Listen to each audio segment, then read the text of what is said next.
Good afternoon, hello, welcome to the TriathlonDan YouTube channel. Welcome to another day of triathlon training. Today's training is lunchtime. I'm on the bike, obviously. If I'm honest, I nearly sacked this session off, or I should have been running.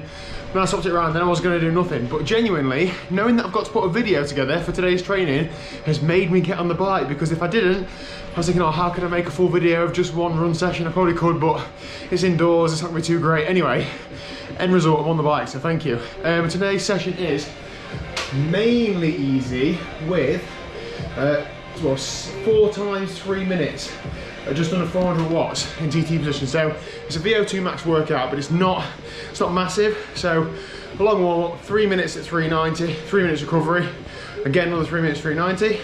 Then I've got 9 minutes recovery, then same again. It's not a big session by any means, just ticking the box for a VO2 max workout. This week's a bit of a deload week ahead of next week, which is pretty much a proper rest week. But I'm going to do rest and test. So I'm going to do a I'm going to do it on the brain. I'm going to do a FTP test next week. So this week just hitting a VO2 max whilst decreasing general training load. Anyway, let's get cracked on with today's session and then get some lunch, because I'm hungry already. 6 minutes in, let's go. There we go then, session done and dusted. The 3 minute laps were 390 watts, 383, 391, 384. Pretty happy with that. That got really tough. If I'm honest, I've had about 5 minutes to study after the session.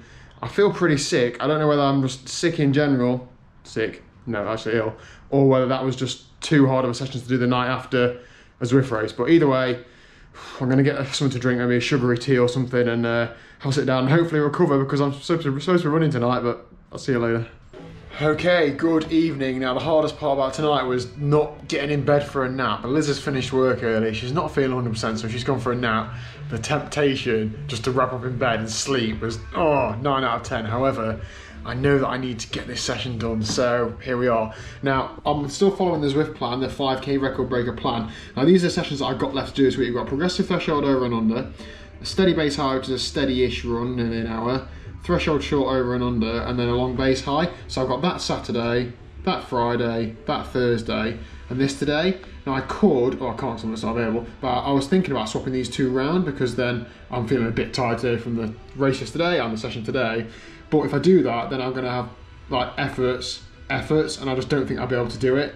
So this way, at least I'm going like hard, easy, hard, easy. That seems a more sustainable way to do it. So tonight's session is an hour and 3 minutes in duration.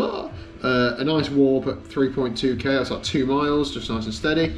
And then 2k at 420 minute kilometer pace. This doesn't help, I can't compute minute kilometer pace into minute mile pace, so like, I don't know what that is. What's that? 7 and a bit? Who knows? And then a lot of injection of 400 meters at 349 per k pace. That's pretty quick for me. And then the next one gets a little bit faster, so 2k at 411 k pace.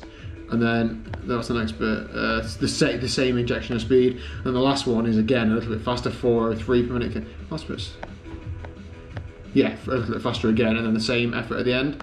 And a nice warm down at the end. So that's a hard session. However, I'm still in two minds about whether the treadmill is actually harder or not as hard as the road, so maybe I'll be okay, but let's go. The beauty of it is I don't need to know what it works out at in minutes per mile and stuff. I just look at what speed I'm going on screen. If it's not fast enough, crank it up a little bit. If it's too fast, crank it down a little bit. So let's go. Okay, so run session done and dusted. Man, that wasn't super tough. It was hard enough for it to be a great workout, but it wasn't like impossibly tough. I'll put the stats on screen now. It's really hard for me to talk about the intervals and splits, but it's all on Strava if you're interested in looking. All like the workouts like built into it, so you can click on the workout bits. I don't know what I'm talking about. Anyway, Zwift crashed 10k in, so I sort of lost track on the last 400 meter effort, but it picked up where I left off when I restarted the app, so I'm pretty sure I got all the work done. It was damn good fun to be running this fast on a treadmill. It's a bit of an adrenaline buzz. You'll notice the beeping. I don't know what this treadmill's doing. It's just beeping 10 times every like 20 seconds or something. Obviously quite annoying, so I ramped the music up. Sorry Liz if I woke you up, but I had to get it done. So that is it. That is it for today's training. I'm still trying to calculate, what sort of difference it is between running on the road and running on the treadmill. I expect that, that's enough of that. I do expect that it is easier on the treadmill to run a bit faster. I just don't know how much. I've stopped, why is it still beeping? So yeah, anyway, that's it for today's training, that's it for today's video.